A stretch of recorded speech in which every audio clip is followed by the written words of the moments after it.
अगर मैं नाम लेना सबका शुरू करूं तो 1 घंटा लगेगा, लेकिन मैं आपको ये बता देता हूं, सारे के सारे ब्लॉक अध्यक्ष का नाम अब मुझे याद है। लगभग 1 महीना हुआ है मुझे जो है प्रत्याशी बनाए हुए। मैं सबका नाम रखता हूं, अब सबका नाम मुझे याद हो गया है। मैं बस आपसे यही आग्रह कर रहा हूं कि अगर आप लोगों ने चाहा तो दुनिया की कोई ताकत 5 साल रहने से रोक नहीं सकती है। और अभी तो मुझे सिर्फ ब्लॉक अध्यक्षों का नाम याद हुआ है, मुझे जो है सारे एआईसीसी के डेलीगेट, पीसीसी के डेलीगेट और हमारे एक एक वर्कर का नाम हमको याद करना है। इसलिए बिना किसी औपचारिकता के सम्मानित मंच, हमारे तीनों कोऑर्डिनेटर भी यहाँ मौजूद हैं। मैं सीधे आपसे सिर्फ 2 बात कहना चाहता हूँ। भाषण तो देते रहेंगे जनता के बीच, लेकिन आप सब लोग जो है वो नेता हैं, प्रमुख स्तंभ हैं हमारी पार्टी के, तो आपके सामने कोई भाषण नहीं देंगे, 2 आग्रह करेंगे। उससे पूर्व मैं आपका विशेष धन्यवाद करता हूं कि आपने अपने सबसे ताकतवर, जोशीले, नौजवान और मजबूत साथियों को 10 विधानसभा में लगाया है। कुछ साथियों से मैं पूर्व से परिचित हूं, जैसे अमीन कागजी साहब हैं, मुकेश भाखत जी हैं, और भी साथियों से आज परिचय हुआ है। इसके लिए मैं आपका विशेष रूप से आभार करता हूं।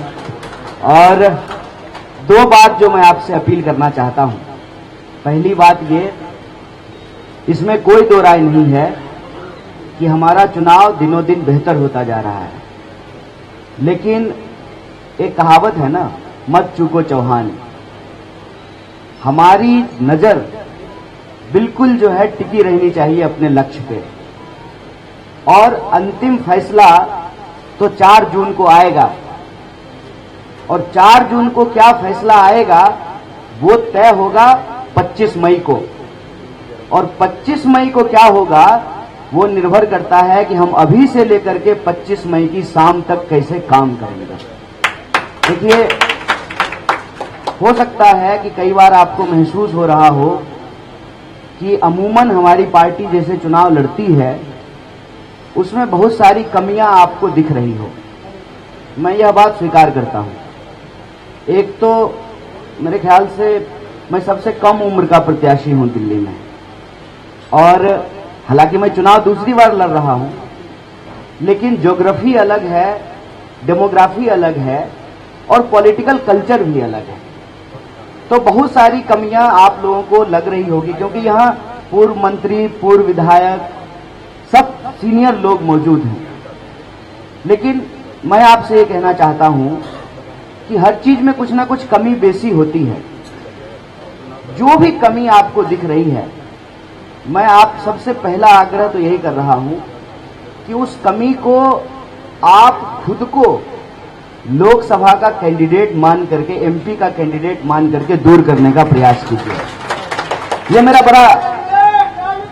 मेरा बड़ा हाथ जोड़ करके नम्र निवेदन है आपसे, क्योंकि कई सारे लोग ये कह रहे हैं कि कैंडिडेट का वहां सभा नहीं हो पाई, कैंडिडेट वहां नहीं पहुंच पाए, वहां जो है नुक्कड़ मीटिंग होनी थी। कई सारी जो है मैनेजमेंट से रिलेटेड जो दिक्कतें आ रही हैं, उन सबको मैं समझता हूं कि सिर्फ और सिर्फ आप ही दूर कर सकते हैं। बतौर प्रत्याशी मैं कोशिश कर रहा हूं कि मैं हर जगह पहुंच जाऊं, लेकिन तमाम कोशिशों के बावजूद मेरा अपना ये अंदाजा है कि कुछ जगहों पे शायद हम ना पहुंच पाएं। वहां हाथ जोड़ करके आप लोगों को ही लोगों को मनाना पड़ेगा और कहना पड़ेगा कि देखो, हम एमपी कैंडिडेट हैं, मेरी फेस की गारंटी है, मेरी गारंटी है, हम आए हैं आपके बीच में।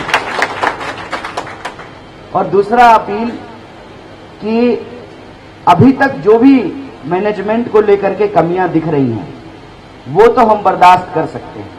कहते हैं ना कि आटे में नमक मिला सकते हैं, नमक में आटा नहीं मिला सकते। वो थोड़ी बहुत कमी बेसी चलेगी, लेकिन यहां के बाद अगर हम कोई गलती करें, हमसे कोई गलती हो अनजाने में भी, तो हम उसको एफोर्ड करने के सिचुएशन में नहीं है। वो मैं इसलिए कह रहा हूं कि पहला फेज का बीजेपी का जो अटैक था उसको हम लोगों ने झेल लिया। और मैं उसके डिटेल में नहीं जा रहा हूं, जो निगेटिविटी फैलाने की बीजेपी की साजिश थी, चाहे हमारे बारे में झूठा वीडियो घुमाना हो, हमारे बारे में झूठे आरोप लगाना हो, अब उस बात को खुद ही बोलना बंद कर दिए। क्यों? क्योंकि कहीं ना कहीं मनोज तिवारी को यह बात समझ में आ गई कि जब हम कन्हैया को कह रहे हैं टुकड़ा टुकड़ा, तो यह सवाल हमारे ऊपर आ रहा है। और खास करके जो पूर्वांचल के लोग हैं, उन्होंने ये कहना शुरू किया कि वो अगर अंबानी का बेटा होता तब आप ऐसी भाषा बोलते क्या? वो गरीब का बच्चा है, पढ़ा लिखा है और आपकी सरकार से सवाल करता है, तभी ना आप ऐसी बात बोल रहे हैं। और अगर आपके पास कोई सबूत होता तो आपकी सरकार की जो आदत है कि लोगों को बिना सबूत जेल में डालते हैं, तो आप उसको जेल से बाहर छोड़ देते हैं। ये सवाल से अब वो खुद ही ये बात बोलना बंद कर दिए।